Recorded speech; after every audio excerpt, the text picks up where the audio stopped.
Station, this is Houston. Are you ready for the event? Station's ready. Wheat Ridge High School, this is Mission Control Houston. Please call station for a voice check. Station, this is Congressman Ed Perlmutter here with the students from Wheat Ridge High School. How do you hear me? Loud and clear, Congressman. Nice to have you today, and with all the students, glad to do this. Commander, I can't tell you how excited all of us are to speak with you today here from Wheat Ridge, Colorado. You're going to get a lot of interesting questions from the farmers. So this is the Wheat Ridge farmers. And we have some very important people in the audience. A friend of yours, Steve Lindsay, is here. We have Colonel Harvey, who is a Tuskegee Airman, is here. And we have some fantastic students who have great questions for you today.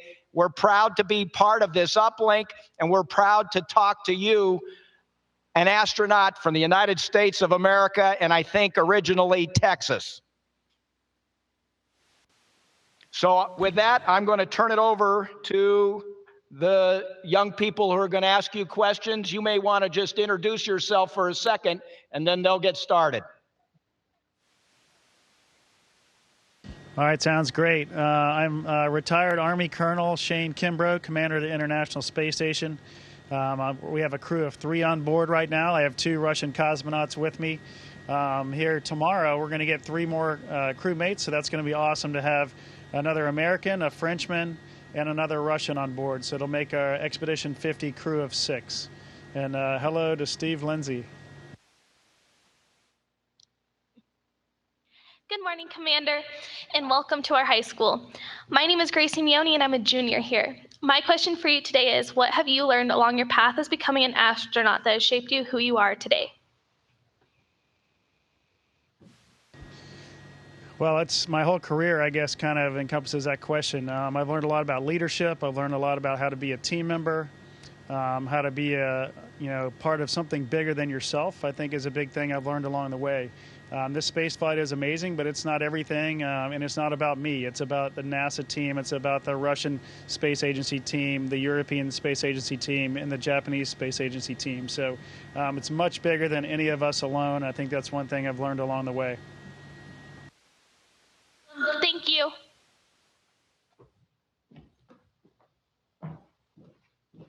Hello, Commander. My name is Max Harris, and I'm a 9th grader. My question for you is what are the biggest challenges that we face to make the space travel to Mars a reality? That's a great question. It's a big topic these days, which is awesome. I think the biggest challenge is just trying to figure out how to get astronauts to Mars and return home safely. It sounds kind of simple, but there's a lot that's involved in that, whether it's the workout machines that we have or the food we're going to eat or the systems on board the spacecraft that we have to keep us alive. So that's a very challenging problem. Thank you so much. Hello, Commander. My name is Caleb Coyne, and I'm a 10th grader here. And my question for you today is, how has being an astronaut influenced your mindset and outlook on the world? Well, that's a good question. I've been an astronaut, I guess, about 12 years now, and I had my first flight in 2008. And so after that flight, I don't know if my perception or anything changed. It just kind of reiterated the mindset that I had. Again, kind of going back to that first question where it's not about me, it's about a bigger team. And I think I've continued that mindset throughout my career. Thank you.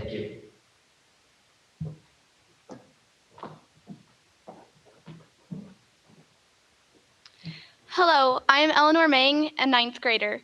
On your current mission, what is the most interesting science experiment that you're working on? Great question. We've only been here a little over 3 weeks now, so we haven't gotten into most of the science that we're going to do on board. We have about 200 experiments that our crew is going to do over the next 3 to 4 months, which is really exciting. I've done a few things that so far personally on my body, which is, those are always interesting. I can't give you the details on those because it's private information, but those are always interesting to see. And it's all for use to figure out how we're going to get people away from low Earth orbit and go to places like Mars that we talked about earlier. I'm also growing some plants on board. I'm growing some lettuce and some cabbage, and that's going really well. So far, that's probably the most interesting thing that I've done.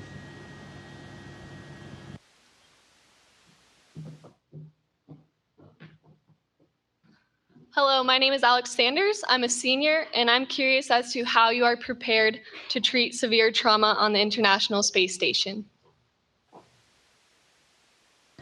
Very good question. Something we hope we never have to deal with. But if we do, there's always some medically trained people on the crew. I am one of those.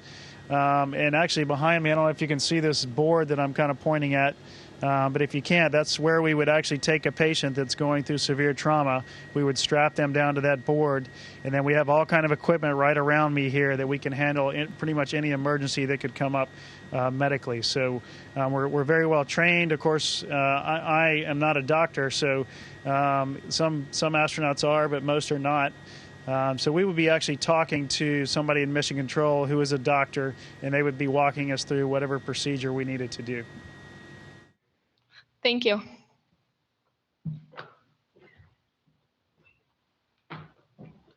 Hello, I'm Wesley Nichols, and I'm a senior at Wheat Ridge High School. I was wondering, how do you sleep in microgravity? Strapped down or floating around? Very good question. We wouldn't get much sleep if we floated around just because you'd be banging into things. So we do strap ourselves down. We actually have a little, it's like I call it a bedroom, but we call it officially a crew quarters. It's kind of like a really tiny closet. And I actually brought my sleeping bag out here to show you guys. So here's what a sleeping bag looks like. And we have to secure it to the wall. So you can Velcro it or tie it off. I use these little rings on the side to tie mine off. And you can be in any orientation you want because it doesn't matter. There's no up or down up here. So you could sleep upside down or right side up, however you want to do it, whatever's more comfortable for each crew member. But you definitely want to make sure you're strapped down so you're not floating around and hitting the sides of your little bedroom. Thank you.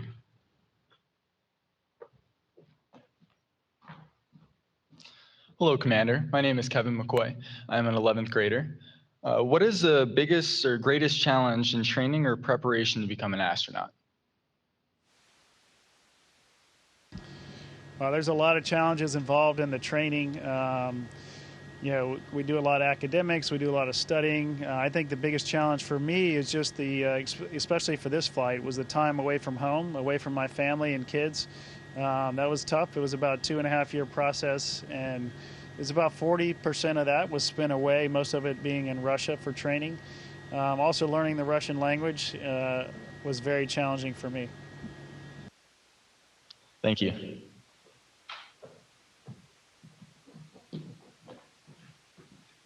Hi, my name is Jax Voss. I'm a junior, and I was wondering, what is the scariest experience you've ever had in space? Well, I'm not sure I've ever had a scary experience, and I hope it stays that way. On my first flight, it was just a couple weeks long, and we didn't really have anything. Thank goodness it went completely wrong, and same with this flight so far. So we are prepared to handle a lot of emergencies. We get a lot of training. Most of our training for any space flight is dealing with emergencies with the vehicles or the systems on board. So we're very well trained, the whole crew is, and if something happens, I think we'll be able to take care of it. Thank you.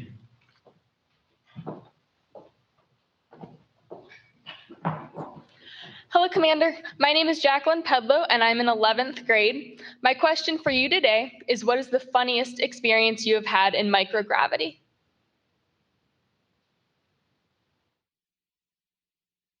So I think a lot of funny events occur around the dinner table or like this little table we have that we sit around and eat our meals at. Food is always a fun thing up here because it's just so unique, and things are floating around, and we're just not used to that being on Earth. So we always have fun at meals, and a lot of our funny stories come out. It's just a good time to sit around with our colleagues and toss food around back and forth to each other, let it float into your mouth, or create a big water bubble that everybody can drink out of. or put M&Ms in the middle and watch them float around, things like that. So I think mealtime is probably the funniest time that I've had up here. Awesome. Thank you.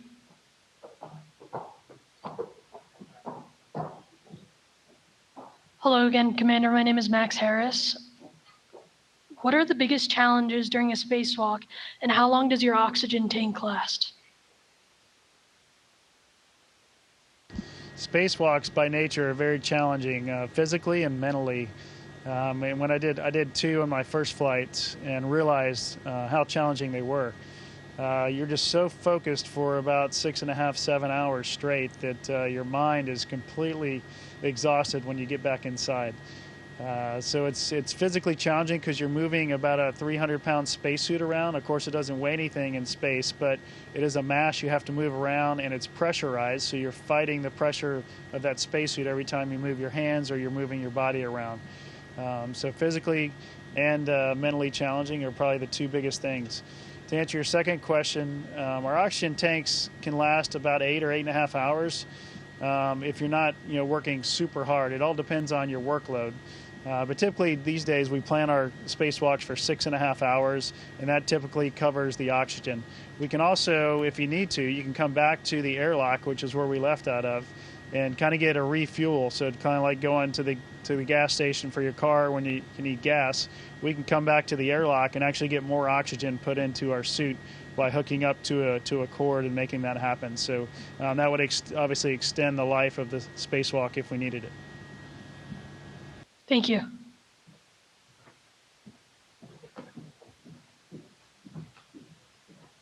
Hello, my name is Brisa Williams, and I'm in the 10th grade. Do you believe that the private industry will provide an opportunity to travel to space in the future? I absolutely do, and a couple of companies are pretty close. They're a few years away, I think, from putting astronauts or people on board and sending them into space. And I'm sure there's other companies down the road that are going to be doing the same. So I'm really looking forward to kind of this next decade or so where private industry really gets involved with sending people and also other vehicles into space. Thank you.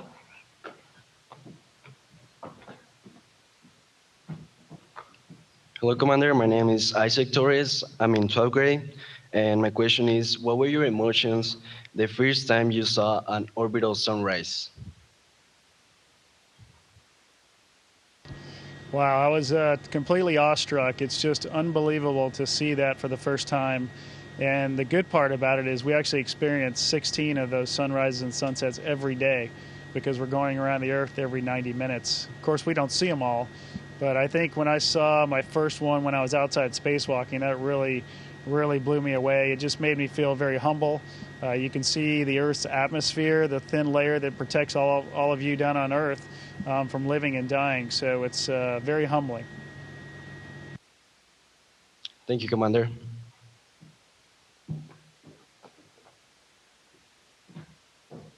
Hello, Commander. My name is TJ Arbuckle, and I'm a 9th grader here at Wheat Ridge High School. My question for you is, can you please explain how the astronauts on the International Space Station communicate with Mission Control on Earth?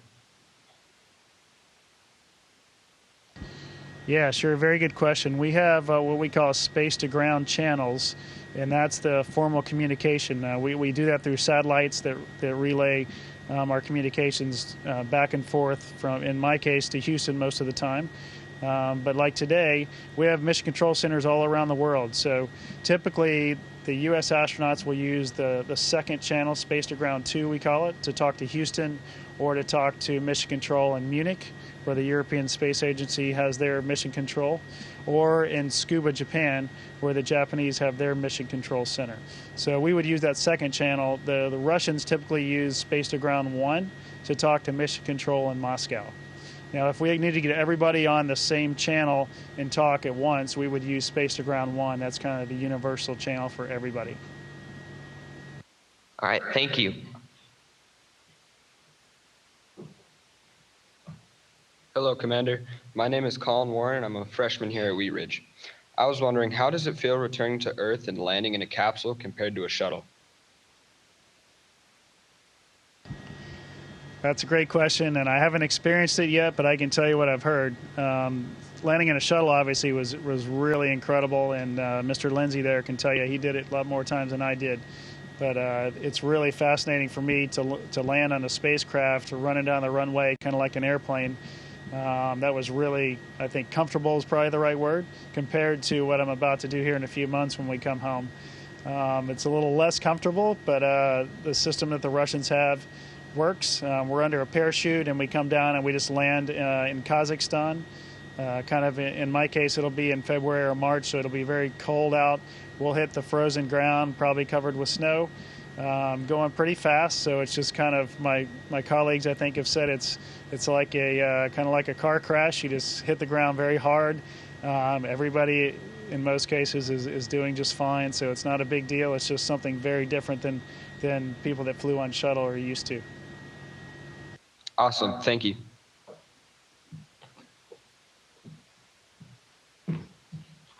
Hello, Commander. I'm Casey Kramer, and I'm in the 11th grade. Given all the potential dangers that you have in space, which one of those dangers scare you the most?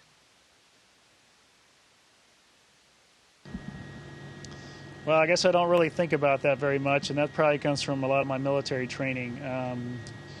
I think I'm just geared to rely on my training, rely on the equipment. I'm confident in all that stuff, and that prepares me for a mission that's can be dangerous, whether it's in the military or here in space, because both of those environments can potentially be very dangerous.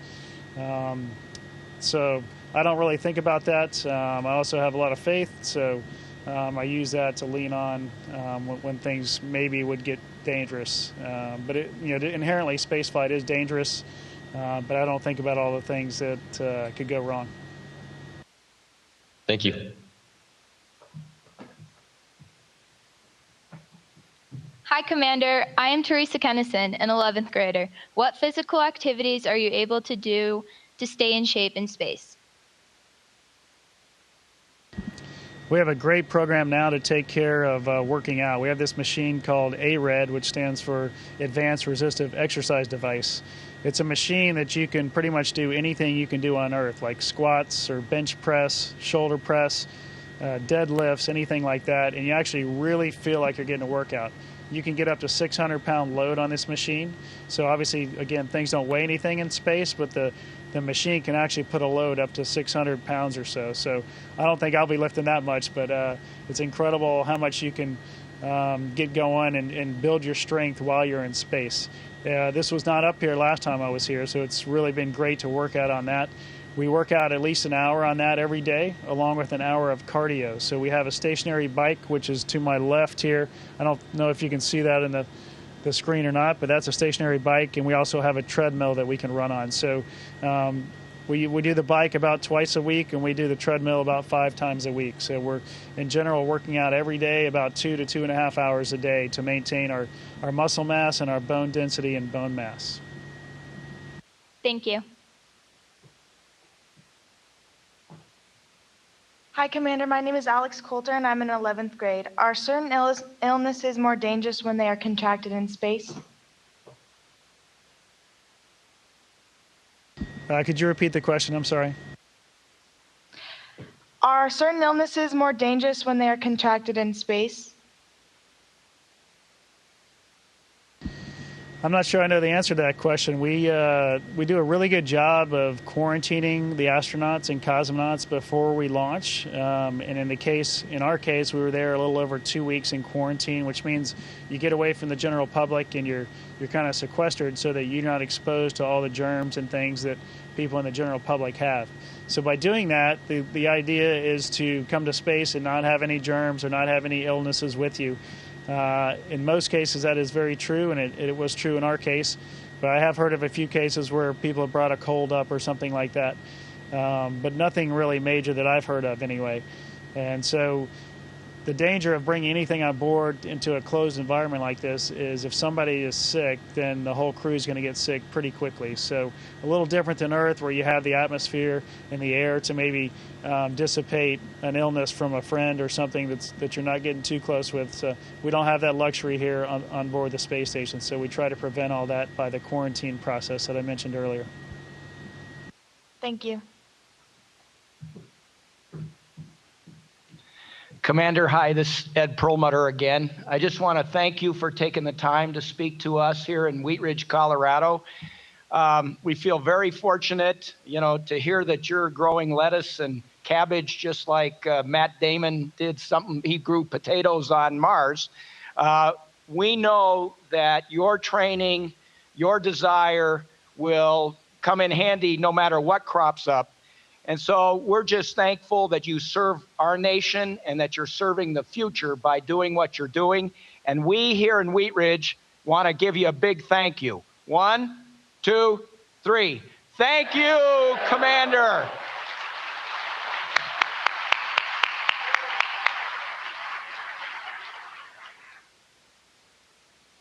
Well, thank you, and it's been a pleasure being with you today. I wish you all a happy Thanksgiving, and it's an honor for me to serve. Thank you very much, sir.